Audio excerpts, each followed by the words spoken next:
Matagal na tayong pinaniniwala sa isang kwento, di ba? Isang naratibong nagsasabi na ang ating mga ninuno ay mga primitibong tribo lang, watak-watak, walang sariling sistema, at naghihintay lang daw iligtas na mga dayuhan.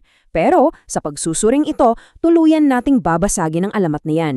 Ibabaling natin ang atensyon sa mga matitibay na ebidensya ng isang nakaraan na nakasentro hindi sa kawalan, kundi sa matinding yaman, inobasyon at isang malawak na ekonomiya. Handa na ba kayong malaman ang totoong kwento natin? Simulan na natin. Diretsahan nating sagutin yan. Totoong wala ba tayong sibilisasyon bago dumating ang mga mananakop? Isang napakalaking kasinungalingan yan. Tinuro sa atin sa loob ng daan-daang taon na ang ating mga isla ay walang batas, walang sistema ng pagsusulat at walang komplikadong lipunan bago ang taong 1521. Ginamit ang kwentong ito para bigyang katwiran ang kolonyalismo.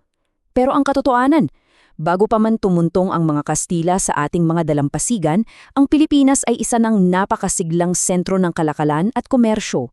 May sarili na tayong paraan ng pagpapatakbo ng lipunan na hindi kailanman nakadepende sa impluwensya ng Europa. Isipin ninyo ang numerong ito. Eksaktong 1,125 taon na ang nakalipas, may isang opisyal na dokumentong inukit sa tanso. Ito yung tinatawag nating Laguna Copperplate Inscription mula pa noong year 900. Hindi lang ito basta-basta sulat, isa itong formal at legal na deklarasyon na nagpapatunay ng pagpapatawad sa isang napakalaking utang. Pinag-uusapan natin dito ay utang na nakakahalaga ng halos 1 kilo ng ginto. Ang pagkakaroon ng ganitong dokumento ay solidong patunay ng isang napakasophistikado at magkakaugnay na sistemang legal at pang-ekonomiya. Kung kaya nating magtala ng mga kontratang pinansyal na kinto ang batayan, malinaw na may sibilisasyon tayong may napakataas na antas ng kaalaman sa pananalapi. Dito na tayo papasok sa unang yugto ng ating talakayan. Ano nga ba ang Peloncitos? Kung mayroon talaga tayong sopistikadong ekonomiya noon, tatanungin niyo siguro ano ang ginagamit nilang pera. Dito pumapasok yung mismong pisikal na manifestasyon ng sinangunang yaman ng ating mga pulo. Sa paglipas ng panahon at sa patuloy na paglago ng kalakalan natin, naging hindi na sapat at medyo abala na ang simpleng barter. Kaya ano ang naging solusyon ng ating mga ninuno? Ang Peloncitos. Imbes na magpalitan ng sako-sakong bigas o kalakal, gumamit sila ng maliliit na piraso ng ginto na napakadaling dalin pero may napakalaking halaga. Ito mismo ang nagpaandar sa makina ng sinaunang komersyo sa Pilipinas. Tingnan ninyong mabuti ang mga katangian ng Peloncitos. Hindi ito simpleng tipak ng ginto na pinulot lang sa ilog. Ang paggawa ng ganitong barya na higit sa 20 karat ang dinalisay ay nangangailangan ng eksaktong aham. Ibig sabihin nito, ang ating mga ninuno ay may napakalalim at katutubong kaalaman sa pagpapanday at metalurhiya, ang kakayahang maghiwalay ng dumi mula sa ginto at ihulma ito sa parehong sukat at bigat, isang napakalinaw at hindi maitatangging patunayan ng isang maunlad na sibilisasyon pang-industriya bago pa man tayo sakupin. Ngayon, dumako tayo sa ikalawang yugto, ang sistema ng kalakalan at ang mismong halaga nito sa ating lipunan. Paano pa ginamit ang yaman na ito sa sarili nating bakuran? Kung titingnan natin kung saan-saan natuklasan ang mga Peloncitos, makikita natin ang ekonomiya natin noon ay hindi nakakulong sa maliliit at hiwa-hiwalay na nayon. Mula sa Kalakahang Maynila at Laguna sa Luzon, pababa sa matataas na antas ng lipunan sa Cebu, Bohol at Panay sa Visayas, hanggang sa napakaabalang mga daungan at minahan ng Butuan at Surigao sa Mindanao, umiikot ang Peloncitos. Isa itong napakalawak at magkakaugnay na network ng kalakalan na nagpapatunay na mayroon tayong iisang pamantayan ng halaga sa buong kapuluan. Ito ang isang napakahalagang punto na kailangan nating maunawaan. Ang paglipat mula sa simpleng barter system patungo sa tinatawag nating de facto gold standard ay isang napakalaking hakbang pang-ekonomiya. Isang game changer, ika nga. Hindi na lang basta nagpapalitan ng isda at palay ang mga tao. Sa ilalim ng pamumuno ng ating mga dato na napakaingat na namamahala sa mga yaman at kalakalan sa loob at labas ng mga barangay, naging opisyal na sukat ng yaman at kapangyarihan ang ginto.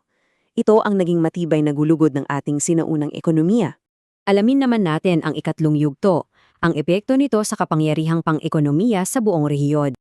Dito mas nagiging kapana-panabik ang kwento natin. Paano ba ginamit ang lokal na yamang ito para magpakita ng kapangyarihan sa buong sinaunang mundo? Simple lang, ang ating mga ninuno ay hindi mga taong takot sa dagat. Sila ang kinikilalang mga Panginoon ng karagatan.